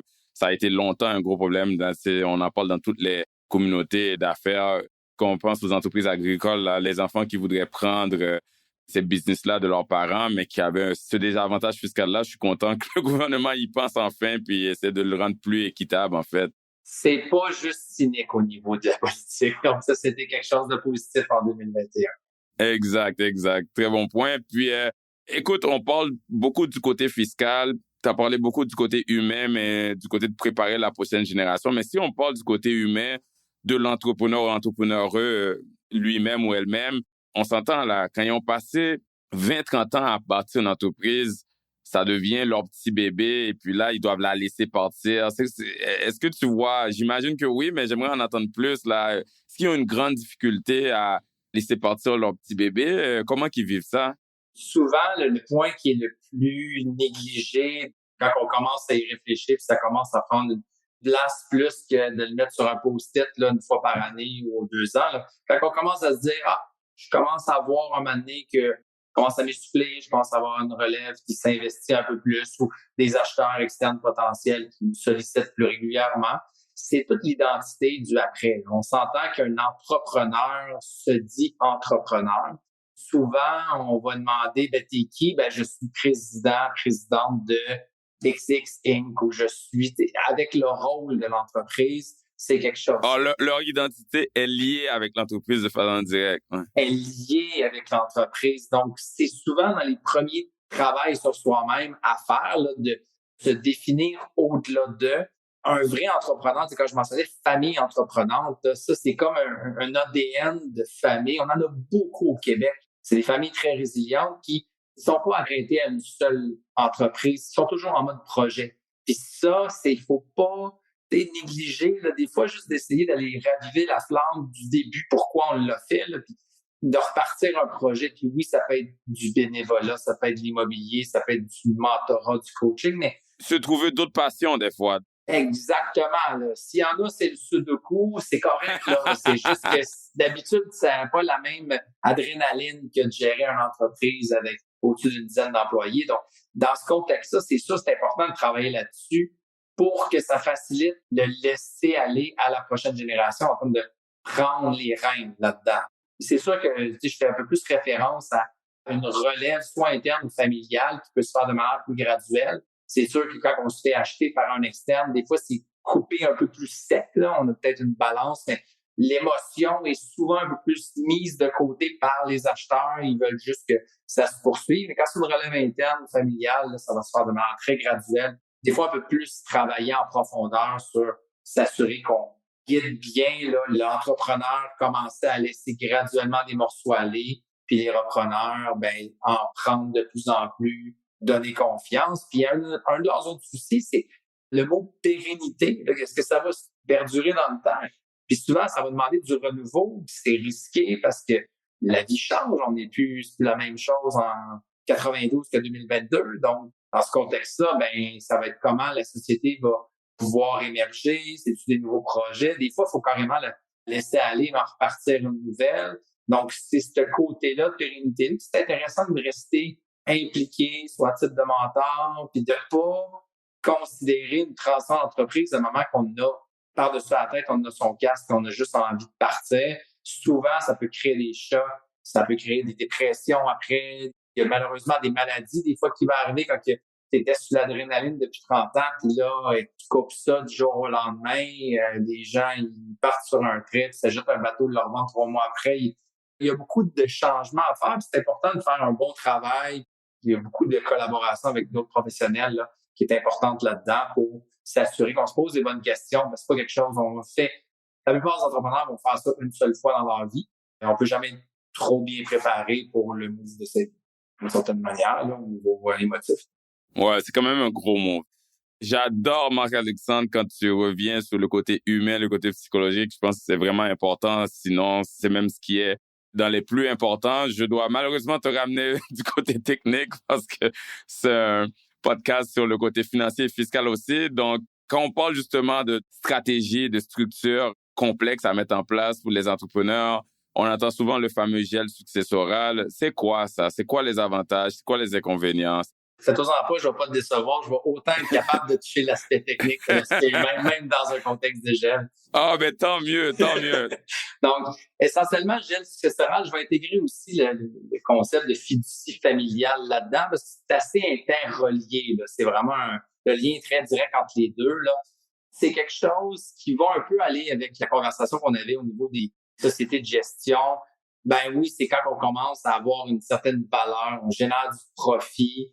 On n'est pas nécessairement obligé d'avoir un profit excédentaire. Ça va être beaucoup plus par rapport à une notion de quand est-ce qu'on prévoit éventuellement faire la transition de notre entreprise. C'est sûr que si on a des surplus, je vais vous expliquer pourquoi ça peut être intéressant de considérer tout de suite la fiducie et non la société en premier. Essentiellement, oui, il y a des inconvénients, c'est des frais de mise en place. C'est sûr que on peut s'attendre, c'est plus dans les 5 chiffres. Ça peut être entre 20 et 50 000, là, vous donnez un ordre d'idée là, de mettre en place la structure. Là, ça fait peut-être peur, ça va dépendre de beaucoup de facteurs, là, mais c'est mieux de gérer les attentes. Là. C'est un projet en soi qui n'est pas nécessaire d'être lourd si vous êtes bien guidé par quelqu'un qui peut prendre en charge. C'est souvent des dossiers, des volets que nous, dans le cadre de la planification financière, là, on coordonne avec tous les autres. Mais quand tu dis entre 20 et 30 000 ou 5 chiffres, on parle d'une grosse structure gel successoral et fiducie. Exact, ouais. C'est ça. Okay. Ça demande l'évaluation d'entreprise, ça demande la rédaction d'un acte de fiducie, ça demande un gel, des fiscalistes, des notaires, des avocats impliqués, un évaluateur. Donc, il faut vraiment s'attendre là. C'est un petit projet qu'on fait pas souvent, ça se peut qu'on le fasse une seule fois dans sa vie. Donc, c'est juste important de prévoir quand même que oui, il y a des liquidités puis il y a un peu de temps à ce moment-là, mais je vous explique pourquoi c'est important. Des fois, il y a un moment clé de le faire, là. Puis j'imagine c'est qu'on doit payer, je sais pas, mettons, c'est 20 000. Les conseillers qui travaillent ensemble, les professionnels pour mettre ça en place, ils peuvent montrer à l'entrepreneur c'est quoi l'avantage potentiel qui, on l'espère, est plus que le 20 000 qu'on paye, c'est sûr. Exactement. Là. Puis c'est relativement assez substantiel sur plusieurs aspects. Là. Donc, évidemment, oui, les inconvénients principaux, c'est les frais de mise en place puis de maintien. Après ça, en maintien, c'est sûr que même une fiducie va amener des rapports d'impôts additionnels. Puis on doit choisir des fiduciaires, puis des gens pour constituer la fiducie qui est hors de la famille. C'est sûr, c'est souvent soit un ami, un ancien conseiller. Pour certaines personnes, ça peut être un aspect un peu plus difficile. Pour d'autres, c'est pas trop un enjeu, mais c'est, disons, l'autre élément là, en termes d'inconvénients, mais en termes d'avantages, il y en a quand même plusieurs.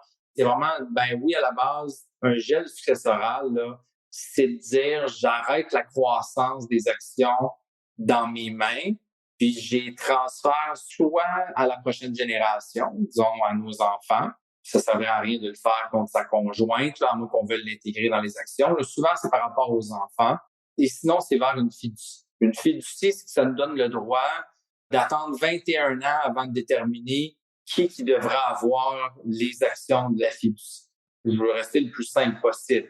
21 ans, là, je ne sais pas pourquoi ils ont décidé un jour que 21 ans, c'était à peu près une génération. Tout ça, c'est vraiment le principe de dire, on gèle, on le met dans une fiducie, c'est plus dans mes mains, ça peut être dans les mains de plein de gens comme moi, ma conjointe, mon conjoint, mes enfants, mes petits-enfants à naître, qui sont même pas encore nés. Donc, dans ce contexte-là, ça donne plein d'options.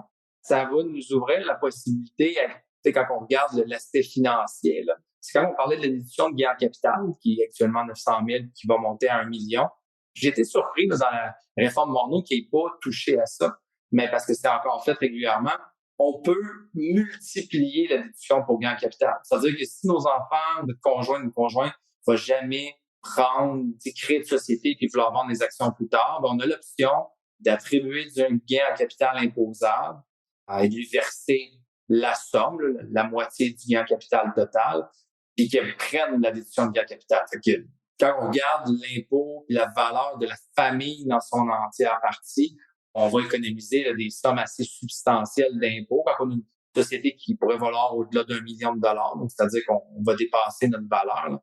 Donc, juste sur cette portion-là, puis maintenant, des valeurs de société qui dépassent 1 million, là, c'est extrêmement courant. Les valeurs, là, pour plusieurs, juste dans la pandémie, ça a explosé. Donc, dans ce contexte-là, ça devient très, très intéressant. Puis la notion du fractionnement qu'on parlait tantôt, ben, c'est sûr, si on a encore la fiducie en place ou si on décide d'attribuer des actions à sa douce moitié, ben là, on est capable de fractionner, c'est-à-dire de répartir les revenus imposables là, entre les deux membres du ménage. Ça devient un outil super intéressant. Ça devient vraiment aussi, ça protège les actifs. On peut, personnellement, on détient normalement les actions d'une société. Ben là, la majeure partie de la valeur va être dans une fiducie. Donc, on peut pas venir se faire, entre parenthèses, attaquer là, une valeur qu'on détiendra en termes d'actions. Ça a quand même plusieurs bénéfices. Dans un contexte, quand on parlait de société de gestion, c'est souvent un des défis parce que, comme tu as mentionné, souvent, il y a une société opérante. Après ça, les gens se créent une gestion qui détient la société opérante.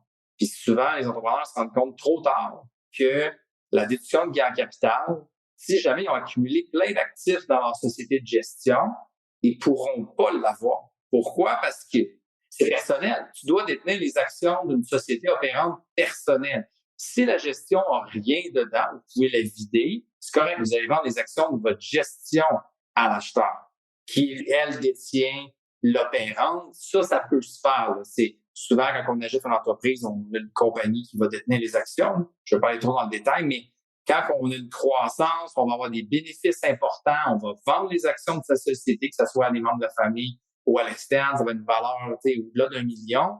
Plutôt que détenir et de créer une société de gestion qui détient les actions, on crée une fiducie qui détient les actions et on crée une nouvelle société de gestion qui, elle, va être bénéficiaire de la fiducie. Donc, c'est par la fiducie qu'on va envoyer les surplus. Et de cette manière-là, ben, on va sécuriser les actifs, ça va peut-être notre portefeuille qu'on va détenir, notre société de gestion, on va détenir jusqu'à la fin de nos jours. Puis au moment de la vente, ben, ça va être personnellement et la fiducie qui va vendre des actions.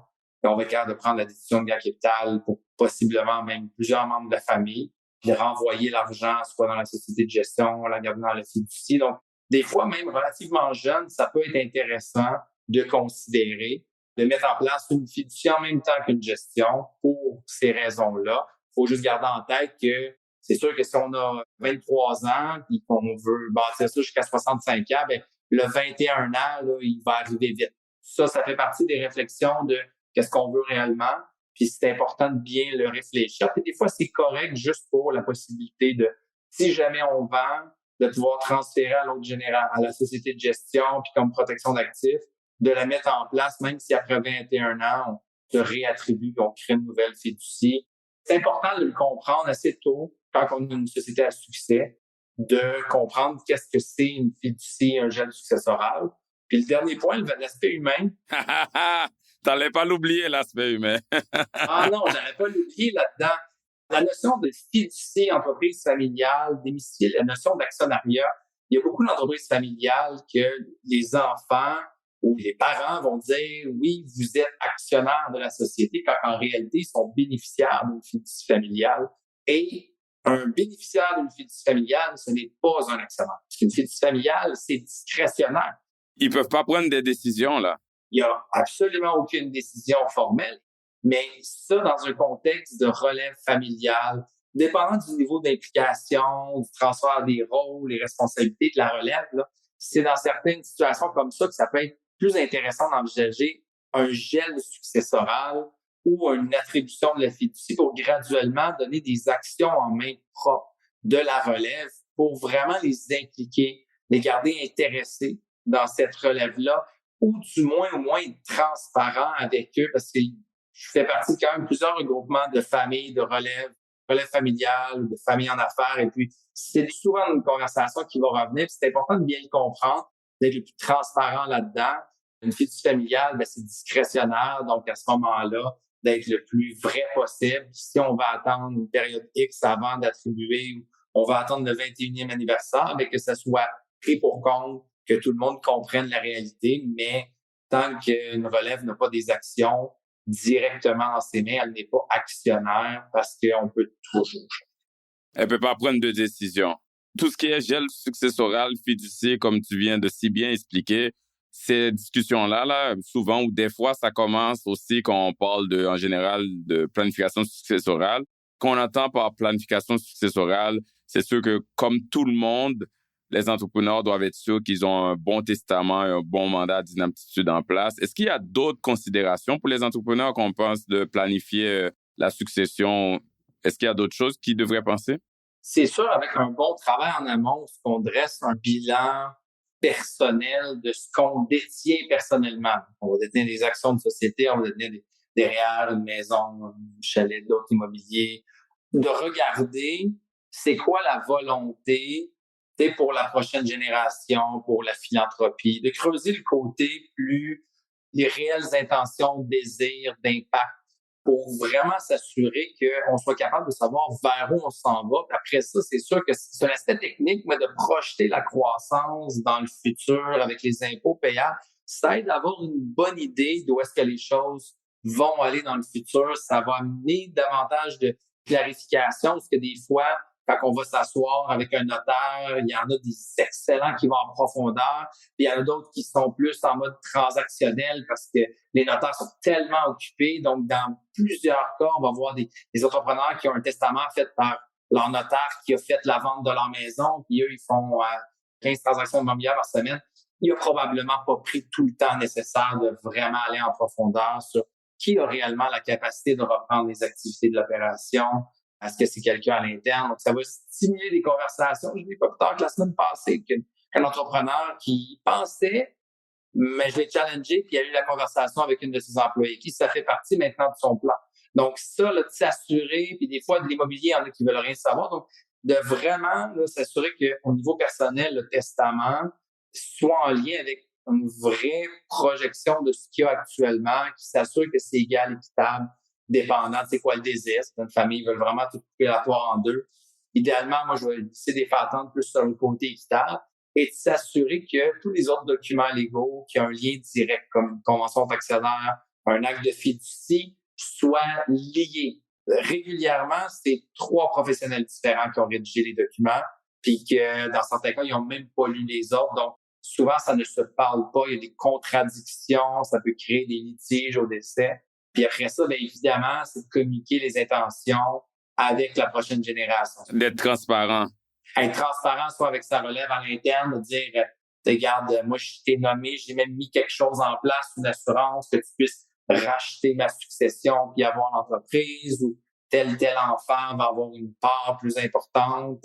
Évidemment, comme moi, de mon côté, ce ne serait pas mes deux frères qui viendraient dans la compagnie. Donc, moi, c'est sûr, il faudrait que je reprenne l'entreprise. J'en devrais à mes frères. Ça fait partie des réalités familiales quand on a différents types d'actifs aussi, de comment être plus équitable dans ce contexte-là. Puis après ça, là, vient tout l'aspect optimisation. Et là, on va parler de pipeline, on va parler d'assurance vie. C'est important de commencer à aller en profondeur et de montrer la réalité, comment ça va évoluer dans le temps, non seulement aujourd'hui. Justement, en termes d'optimisation, tu viens de faire référence à Pipeline. En tant que Canadien, en tant que payeur d'impôts, quand on décède, il y a une loi fiscale qui dit qu'il y a une disposition présumée de nos actifs. Donc, tous nos actifs, si on a des biens immobiliers, nos comptes de placement, même le compte de placement non enregistré, sont assumés d'être vendus au décès, là, même s'ils ne sont pas vendus, pour qu'on ait un gain en capital ou des revenus à mettre sur notre déclaration d'impôt et payer de l'impôt dessus. Donc, si on est actionnaire d'une entreprise, les actions de cette entreprise-là sont présumées être vendues. Donc, il y a un impôt à payer dans la déclaration d'impôt. Puis, en plus de ça, même s'ils ne sont pas vendus, les actions, la prochaine génération reçoit ces actions-là. Si eux, après, ils veulent prendre l'argent qui est dans la compagnie, ben ils doivent se payer un dividende, par exemple. Donc, un autre impôt. Et s'ils ont dû vendre des placements dans la compagnie pour se payer ce dividende-là, il y a un troisième impôt. Donc, on peut être dans une situation qu'un dessin cause soit une double ou une triple imposition sur les mêmes actifs. Je sais que tu as dit pipeline, puis on parle pas de pipeline de pétrole, là. C'est quoi ça? Je sais que c'est une stratégie qui aide à mitiger cette double ou triple imposition-là. Puis il y en a d'autres, mais peux-tu nous donner un peu de détails là-dessus?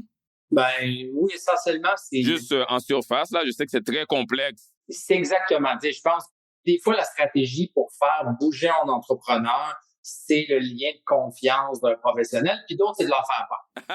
De leur faire peur de dire que ta succession pourrait payer jusqu'à 92 % d'impôts. Là, s'il y a une triple imposition, là, on a l'attention. Parfait, on a l'attention, là, on va partir du début de l'important. Mais ça, c'est une stratégie tout simplement où plutôt que d'avoir cette triple imposition-là, ben, il pourrait peut-être quand même en avoir deux, mais que ça soit plus du gain en capital au lieu du dividende. Et ça, c'est quelque chose qui doit se prévoir. Mais comme je mentionnais, c'est important. Trop souvent, les planifications successorales commencent par une stratégie d'optimisation fiscale.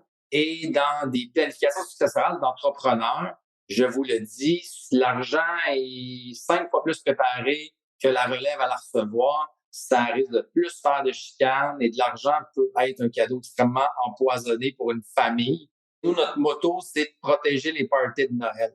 Avant, pendant et après une transition d'entreprise, après un décès, s'assurer que les gens sont encore capables de se parler dans le blanc des yeux après. Bon, il y a du monde qui sont déjà en chicane, là, eux autres, on peut pas les aider, là, on n'est pas psychologue, mais si c'est sain, là, faisons que c'est pas une conversation d'argent mal adressée, mal préparée, basée sur un aspect technique, mais pas considérant ce que les gens veulent réellement. Si on fait bien ça, on va le minimiser. C'est sûr, le pipeline peut être super intéressant quand on considère qu'on veut sortir de l'argent et donner plus d'argent dans les mains.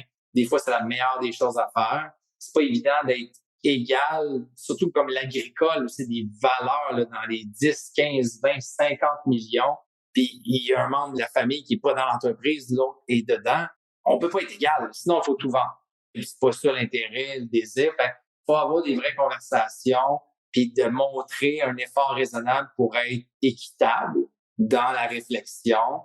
Puis comment on fait tout en place pour qu'on paye le moins d'impôts puis que le testament et toute la structure peut permettre des choses comme le pipeline, baisser beaucoup l'impôt, ça devient un effort raisonnable pour que le party de Noël qui se passait hier, l'année passée, puis qui va en avoir cette année, il va en avoir encore pendant 5 ans.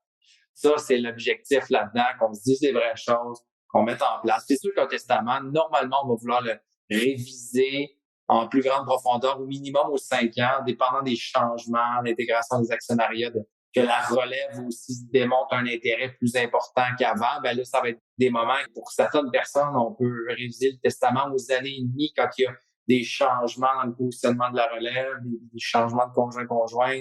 Ça, c'est important d'avoir quelqu'un qui garde ça en tête et pas juste qui se fait appeler quand soit il est rendu trop tard ou le chicane est pogné, là. Donc, dans ce contexte-là, c'est important de se faire bien accompagner de quelqu'un qui va toujours garder ça en tête en étant au fait de tous les changements qui se passent. C'est ça qu'un planificateur fait bien pour coordonner après ça avec les autres professionnels. Justement là-dessus, puis très bon point, là, se faire accompagner, c'est la clé. Marc-Alexandre, écoute, on a touché à planification financière, successorale, placement, retraite, fiscalité, assurance et j'en passe. Je pense que tu as bien montré, illustré comment la situation financière, fiscale d'un entrepreneur peut être complexe et doit être bien accompagnée, comme tu as dit. Donc, avec tous ces différents domaines-là, souvent, l'entrepreneur est amené à travailler avec différents professionnels, différents experts là, de chaque domaine. Mais c'est très important qu'ils ne travaillent pas en silo. C'est très important qu'il y ait une collaboration, une intégration des différents conseillers professionnels du client. Donc, toi, qui es là-dedans, là, quelle suggestion que tu as pour le propriétaire d'entreprise dans la gestion, justement, de la relation et de la communication avec tous ces professionnels de confiance? Moi, je trouve qu'il y a deux volets les plus importants là, en tant qu'entrepreneur dans la relation avec ses professionnels. De un, là, c'est de demander de la transparence par rapport à, c'est peut-être un terme péjoratif, l'agenda caché, là, mais what's in it for me, là, qu'est-ce qu'il y a pour moi dans cette relation-là en tant que professionnel, puis ça va toucher qu'est-ce qu'ils ont d'autre à vendre, leur rémunération, de comprendre des fois même juste étendu de l'emporter, toute la gestion des conflits d'intérêts là-dedans. Et ça se demande. Puis ça, je pense qu'en 2022, on est vraiment beaucoup plus ouvert à cet aspect-là de transparence. Ça devient plus sur tous les lèvres. Le domaine financier est en pleine réforme, justement, à cet aspect-là. Nous, de notre côté, on fait autant des services d'honoraires de planification financière où le client paye directement pour nos services professionnels. Il y a le volet des assurances. Il y a une portion également placement. Et c'est important d'être transparent là-dedans, que les gens comprennent. Et c'est sûr, en tant qu'entrepreneur, si on a de la misère à aller la chercher, sachez qu'elle existe. Il faut être capable, où est-ce qu'on est rendu, de pouvoir avoir une pleine collaboration des professionnels envers l'entrepreneur. L'autre point, c'est juste d'expliquer la nuance entre collaboration et intégration. La plupart des relations entre professionnels.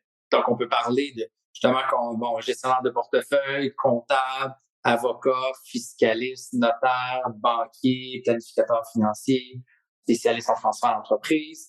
Et j'en passe, il y en a beaucoup alentour qui peuvent s'ajouter en termes de coach, CFO. Souvent, ce qu'on va voir, ce que les gens vont mettre de l'avant, c'est l'aspect collaboratif. Je sais, c'est même une de nos valeurs de l'entreprise, de collaborer ensemble. Collaborer, c'est souvent un partage d'informations. On va voir des professionnels qui s'envoient un courriel à l'autre. Voici les informations, voici mon travail, voici les prochaines étapes. Et on passe la POC comme dans un contexte de transactions immobilières. Il y a différents professionnels à différentes étapes qui se passent un petit peu toute la POC. C'est parfait, c'est correct comme ça, c'est ça qui est nécessaire.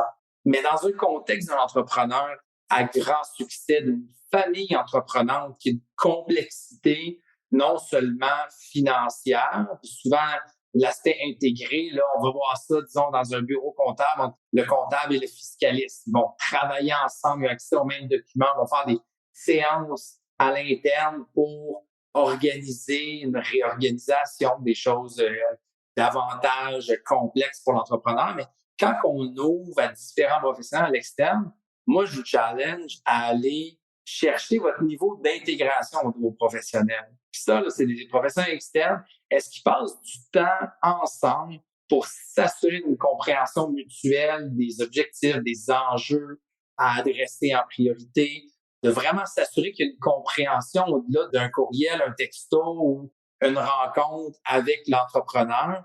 Et pour être franc, c'est sûr que c'est des fois un peu contre-intuitif. On est des professionnels, on a tout notre billet propre à nous, puis de passer du temps avec les autres professionnels, si on les connaît pas bien, ça peut être un peu malaisant, mais moi, je considère que c'est principalement aussi à cause qu'un professionnel va se sentir peut-être plus mal à l'aise de biler des heures pour du temps passé avec un autre professionnel. Et c'est là que, ça, en tant qu'entrepreneur, là, je vous disais, c'est dans les plus grandes valeurs ajoutées que vous allez avoir. Et moi, je vous recommande de l'exiger, de le demander de vos professionnels. Je veux vraiment que vous intégrez votre collaboration, là, que vous travaillez main dans la main. Assurez-vous de comprendre les mêmes affaires puis de s'assurer qu'il y a une transition propre à des choses comme, oui, des réorganisations, mais c'est sûr, dans ce contexte-là, où ce que ça fait encore plus son sens, c'est toutes les transitions d'entreprise ou les mises en place, tous des éléments de gouvernance, que ce soit des comités, conseils de famille, des conversations sur la planification successorale, des choses qui peuvent être aussi plus émotives. Mais il y a de l'aspect technique en arrière de ça, de s'assurer que les gens travaillent de façon intégrée Moi, c'est quelque chose que je m'en fais un devoir là, d'en amener davantage dans le marché. Puis pour le bénéfice des entrepreneurs, puis ceux qui l'ont vécu en témoignent aussi là, de la valeur que ça leur apporte, ou autant ceux qui l'ont pas eu, puis des problèmes qu'ils ont eu par après à gérer eux-mêmes cet aspect-là.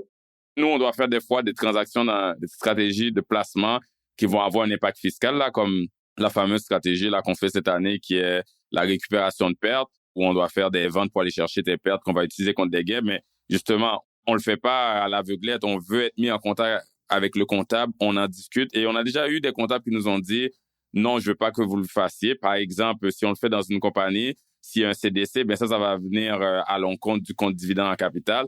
Mais cette discussion-là fait que, on le fait pas pour cette personne-là parce qu'on a pu en parler. Eux, ils connaissent très bien la situation fiscale.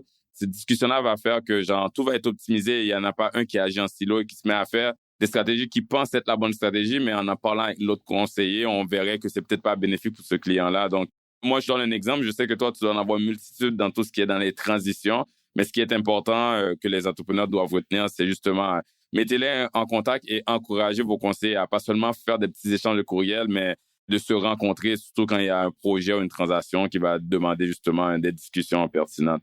Oui, absolument. C'est important de le communiquer. Donc, on s'est parlé, voici la décision qui a été prise et c'est là que l'entrepreneur va voir la valeur là, importante de cette intégration-là. Exact.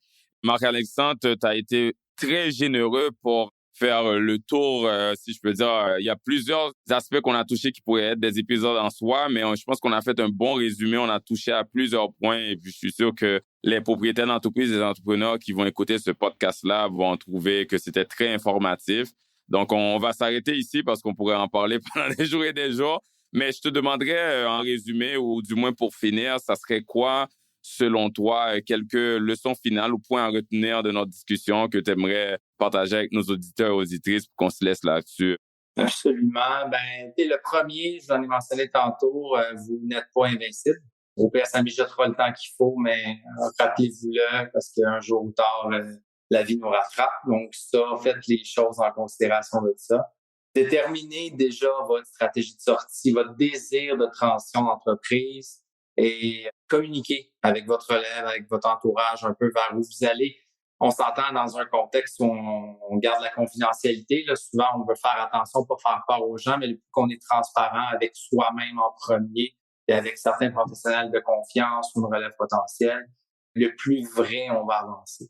Communiquez votre désir de transparence et d'intégration entre vos professionnels. Donc, c'est eux qui en ont vu des dizaines, des vingtaines, des centaines de dossiers similaires qui vont pouvoir bien vous guider, vous poser les bonnes questions qui sont importantes à réfléchir ou à adresser à un moment clé où ce que vous êtes. Donc, assurez-vous là, que ça devienne vraiment une demande express. Peut-être qu'ils n'osent même pas vous le demander. Est-ce que vous voulez que je parle avec XX professionnel? Ça revient à votre essor. Et puis finalement, oui, prenez du temps. C'est souvent beaucoup plus simple que vous pouvez le penser, là, d'avoir une conversation initiale avec un professionnel qui va vous aider à mettre votre max d'oxygène en premier. J'adore comment tu as bouclé la boucle, tu es revenu quelque chose que tu as mentionné au début. Écoute, un énorme merci à toi, Marc-Alexandre, pour avoir accepté non seulement d'être avec nous aujourd'hui, mais aussi de partager ton expertise et aussi surtout de partager comment c'est important et hyper crucial l'aspect humain parce que définitivement, c'est pas juste les chiffres. Donc, un grand merci à toi. Merci pour ton invitation. Merci à Todd Matthews, une super de belle firme, et puis à tous les auditeurs. Là. C'est un plaisir de pouvoir partager. Puis j'espère que vous ressortez certaines pépites de réflexion dans toute cette discussion. Définitivement. Moi, j'en ai appris beaucoup. Donc, merci. Et puis à tous les auditeurs et auditrices, n'hésitez pas à partager cet épisode-là aux entrepreneurs de votre réseau, aux propriétaires d'entreprises. Et puis, je vous remercie sincèrement pour votre écoute. À la prochaine. Vous venez d'écouter L'Investisseur transformé, animé par Ruben Antoine. Veuillez visiter le site web tma-invest.com pour vous abonner au balado, demander une copie gratuite du livre L'Investisseur transformé et pour en savoir plus sur la façon dont notre firme aide les investisseurs à atteindre leurs objectifs financiers. Merci. Les investissements et stratégies financières doivent être évalués en fonction de vos objectifs personnels. Les auditeurs doivent alors effectuer leurs propres recherches et consulter un conseiller dans le domaine avant de prendre des décisions sur leur placement et finances personnelles avec les informations fournies dans ce balado.